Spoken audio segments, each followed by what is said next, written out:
You spoke about non-Muslims choosing to go to the fire of hell. Is it not true that God knows about everything from beforehand, and why can they be blamed for choosing? Isn't it Allah who chose for them that they will burn in the fire of hell? And how can that be justice? Beautiful question.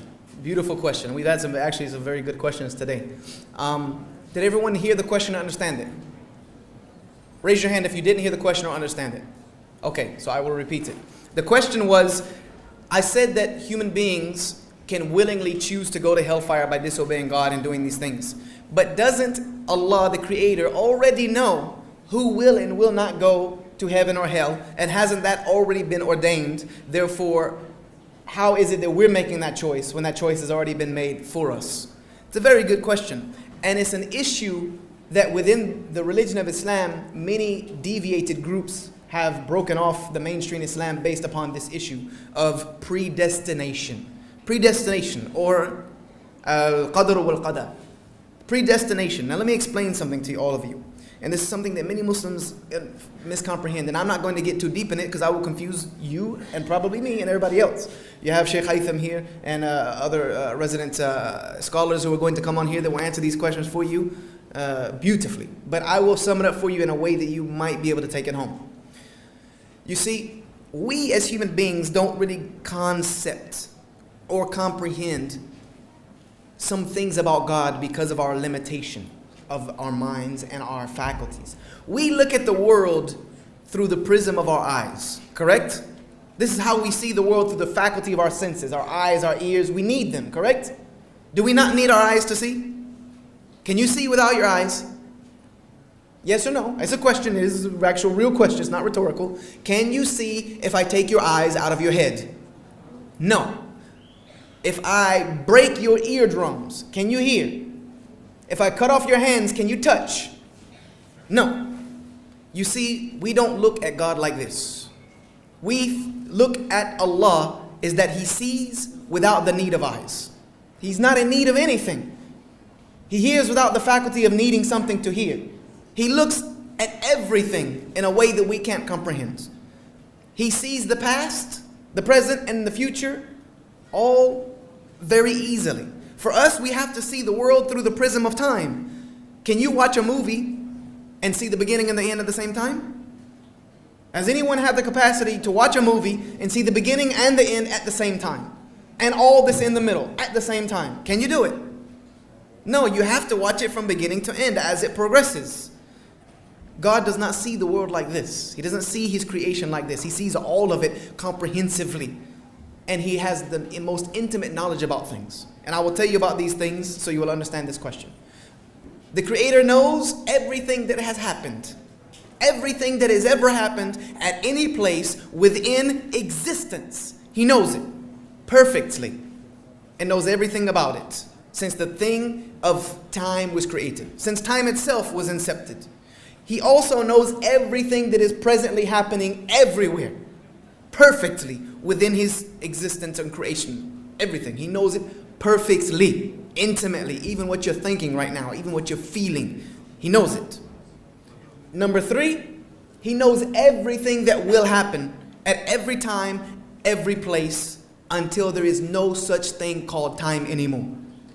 That means forever and ever and ever, infinity. He knows all of it. And then also He knows something else, which makes His knowledge something we are unable to comprehend. He also knows what will not happen.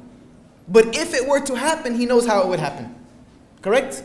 He knows what will not happen. Meaning if you were given 3 choices in life to do A, B, or C, not only does Allah know which one you will choose, but He also knows which ones you will not choose. But if you chose them, how everything would be different.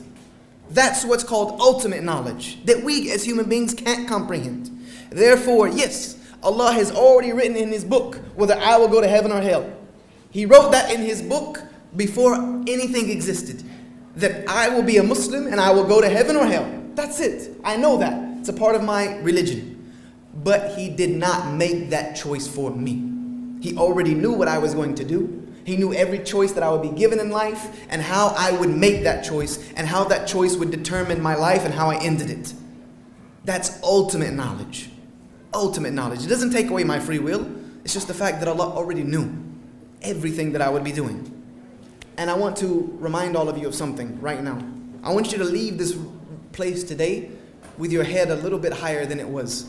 Because Islam gave us something called dignity and honor. And it was given to you long ago. How many of you in this room have heard of the first thing that was ever created? And this is how I'm going to finish because we have 7 minutes. I want to finish like this. Because that was a beautiful question to be asked. Because it's all about what this is about. How many of you in this room know the first thing that was ever created? Raise your hand. Sister, I'm going to get a sister to answer. Yes, sister. Yes. Yes. What's the first thing that was ever created? Ever? A pen. Beautiful. The first thing ever created was a pen. That's just beyond our understanding. And that pen was commanded only to do one thing. What was it commanded to do? Brothers. Anybody? First, it was only given one word. Uktub. Write. That's it. It was told, write. And what did that pen say? Write what? What do you want me to write? Allah created a pen that can talk. Yes, it did. Many things beyond our understanding can be created. The pen said, what should I write? Allah said, write everything that will ever happen from this point on. Write it all. And then the Prophet Muhammad, peace be upon him, said something when he made his ascension into the heavens, the S0ULTv. He said what? When he came back, he said, the pen has been lifted and the ink is dry. In that book that was writing from the beginning of time, he said the pen has been lifted and the ink is dry. Meaning it's what is commanded to be done will be done. I want all of you to think about something today, Muslims in this room and non-Muslims. I want you to think about this for them. And the first time I ever thought about this, it really overwhelmed me. And it overwhelms me every single time I think about it. Somewhere in that book, and now I'm going to tell you something about me. Somewhere in that book, Allah commanded that pen to write, Yusha, Joshua Evans will become a Muslim. Somewhere in that book, the creator of all that exists saw something within the creation of me that he valued to the point to where he decided that I would be guided to the right path. Just thinking about that really overwhelms me, because that was before anything ever existed called human beings or any of these worlds existed. Allah wrote in that book, you would be a Muslim. Or he wrote in that book that you would come here today and hear these words. That means he valued you enough. The Creator favored you enough to place you either as a Muslim or in this gathering. What are you doing with your life to repay him?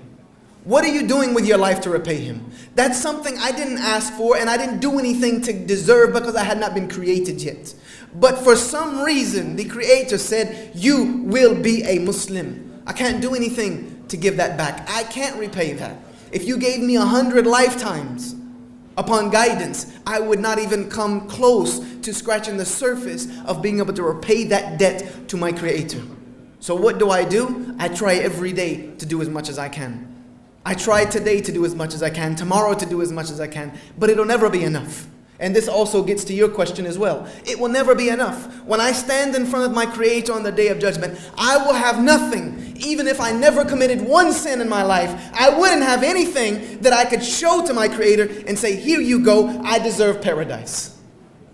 You tell me what I've done that's valuable enough for eternal paradise. Nothing. Nothing. And the Prophet Muhammad, peace be upon him, said this himself. He said, let none of you think that by doing good you're going to go to paradise.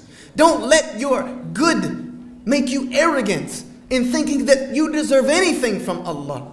Because if you tried to repay Allah for your eyesight, you couldn't. If you tried to repay Him for your air that you breathe, you couldn't. If you tried to repay Him for the heart He gave you, you couldn't. What are you going to do to repay that? What about the guidance that He gave you to the right path?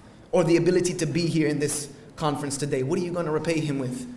You can't. You just try to the best of your ability. And the companions even asked the Prophet, peace be upon him, and this is how I finish. They said, not even you, O Messenger of Allah? Not even you? Even your good's not going to take you to paradise. It's not even me. Not even my good will take me to paradise unless what? Anybody know how this ends? Unless God, the Creator, Allah, is merciful to me. Why? What if he committed no sin? Mercy of the Creator is just the fact that I can breathe. The mercy of the Creator is the fact that my heart beats, that my eyes see, that my brain works, that I'm alive today is the mercy of the Creator. So unless he has true mercy upon us and forgives us for what we cannot do to make up what he has given us, none of us will ever make it. Think about that today, that name, your name, was in that book for a reason. Try to do everything you can to repay your Creator for it, because if not, you are a loser. A loser. You're a loser in this life. I don't care how much money you make. You're a loser if you miss this point. I don't care how much of a big home you have, fancy cars, beautiful wife, beautiful children. If you miss this, you're a loser. And this was very clearly stated by the first two human beings that ever existed. They said, Rabbana, our Lord, we have wronged our own souls. Every day we wrong our own soul. Every day we commit sin. They said, our Lord, we have wronged our own soul. If you don't forgive us and have mercy on us, then indeed we will be a loser. This is the reality of life. This is the reality. This is the point. This is the whole purpose. Allah created you to show who He was. And I want to give you a little small snippet since I got 8 minutes. You have any other questions? Okay. I will end then with my last statement to make it all fit together in a nice little package. مولاي صلي وسلم دائما أبدا على حبيبك خير الخلق كلهم.